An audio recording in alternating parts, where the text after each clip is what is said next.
Bonjour à tous, nous poursuivons avec la 5e Mishnah du premier Pérec. La Mishnah nous enseigne cette fois-ci quels sont les objets que nous n'avons pas le droit de vendre à un idolâtre toute l'année, étant donné que ces objets-là servaient à leur idolâtrie et donc nous ne pouvons pas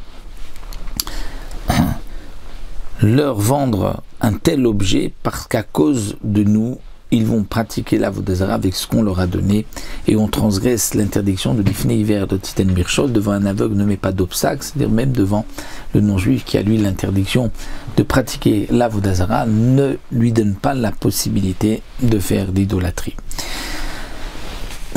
Ce que nous allons voir dans la Mishnah, donc c'est ce qui était utilisé à l'époque de la Mishnah lorsque, si aujourd'hui ces objets-là ne sont pas utilisés pour l'idolâtrie, il n'y a pas d'interdiction. De même, si nous savons qu'aujourd'hui il y a quelque chose de particulier que tel ou tel idolâtre utilise pour leur avodat zara, on ne pourra pas leur vendre cette chose-là parce qu'ils vont s'en servir. Alors la Mishnah nous dit le dvarim asurim nimkor be'ovdei kohanim. Voici ce qui est interdit de vendre aux idolâtres toute l'année. Istrobalim. C'est quoi Istrobalim? Istrobalim, ce sont les fruits du cèdre, les pins peut-être, ou benot chouar. Benot chouar, ce sont des figues, une sorte de figues qui sont blanches.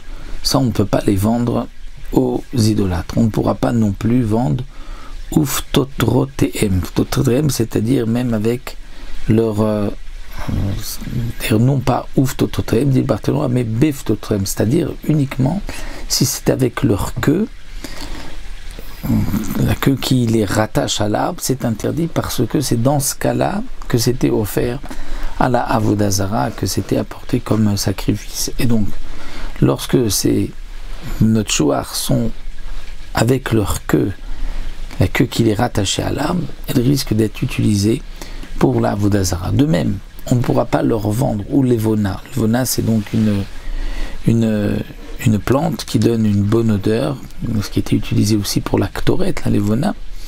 Donc on ne pourra pas vendre aux idolâtres vetarnegol à lavane. Et on ne pourra pas non plus vendre un coq blanc, parce qu'ils avaient l'habitude d'offrir ce coq blanc pour la avodah zara. Rabbi Yehuda Omer mutar limkor lo tarnegol lavan ben atarnegolim. Rabbi Yehuda nous dit, on peut lui vendre un coq blanc si on lui vend d'autres coqs, d'autres poules. C'est-à-dire que si il nous achète plusieurs coqs, on a le droit de lui vendre même un coq blanc. On ne dira pas, tiens, il l'a acheté pour l'avodah zara. La preuve, c'est qu'il en a acheté d'autres aussi. Ubizman shi'u bifnei atzmo, kotea et etzba'o umechorolo.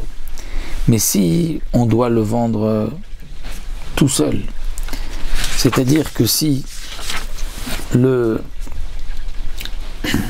veut vendre un coq blanc, on n'a pas le choix, on pourra le vendre quand même de cette manière-là, c'est-à-dire on lui coupera côté etzbao, on lui casse, on lui coupe un doigt de ce coq et on peut lui vendre, parce que de cette manière, il n'était plus offert pour la avodah zara.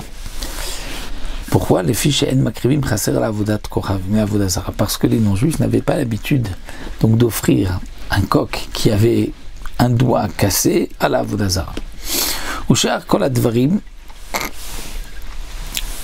Certains mefarshim posent la question, mais on fait souffrir le coq pour rien en lui coupant un doigt.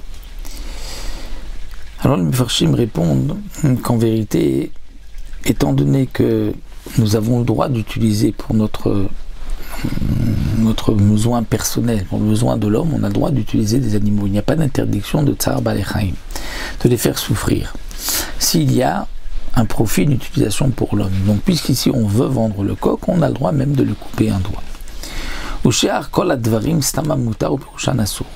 Mais toutes les autres choses qui ne sont pas mentionnées ici, si le non-juif vient les acheter staman, sans rien dire, on peut les lui vendre. Ou fait au chat, mais s'il nous dit, tiens, je veux cela parce que je veux l'offrir à la avodah zara, là c'est assour.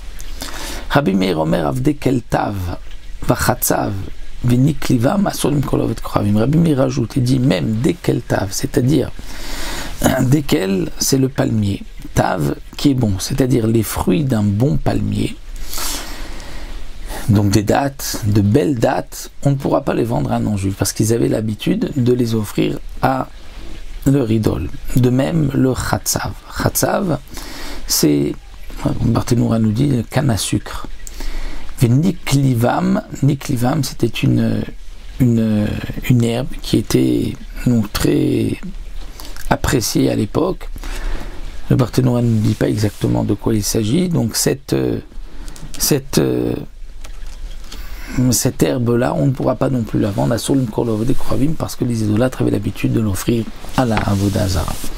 Donc voici dans notre Mishnah tout ce qu'on ne pourra pas vendre aux non-juifs tout au long de l'année parce qu'on sait que généralement c'était offert, c'était apporté comme sacrifice, comme offrande à leur Avodah Zara.